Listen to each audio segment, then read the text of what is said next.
Подразделениями госавтоинспекции МВД по Республике Татарстан на постоянной основе проводится работа по контролю за организованными перевозками групп детей автобусами. Требования при осуществлении перевозки такой категории установлены правилами организованных перевозок групп детей автобусами, утвержденными постановлением правительства Российской Федерации. Одним из основных требований при перевозке детей автобусами является своевременная подача в подразделение ГИБДД соответствующего уведомления. Оно подается не позднее 48 часов до начала перевозки в междугородном сообщении и не позднее 24 часов до начала перевозки в городском и пригородном сообщениях. Подача уведомлений возможна при непосредственном обращении в ГИБДД, а также через официальный сайт госавтоинспекции.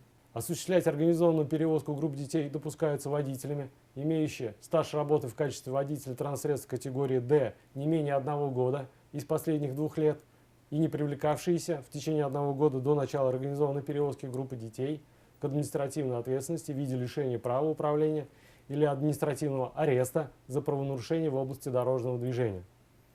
Автобусы должны быть технически исправны, оснащены ремнями безопасности, тахографом, оборудованы проблесковым маячком желтого, оранжевого цветов, опознавательным знаком перевозка детей и ограничение скорости.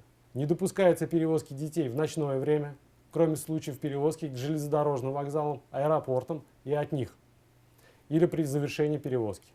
В соответствии с законодательством, за нарушение правил организованных перевозок групп детей автобусами предусмотрена административная ответственность в отношении водителей от 3 до 5 тысяч рублей, в отношении должностных лиц от 25 до 50 тысяч рублей, в отношении юридических лиц от 100 до 200 тысяч рублей.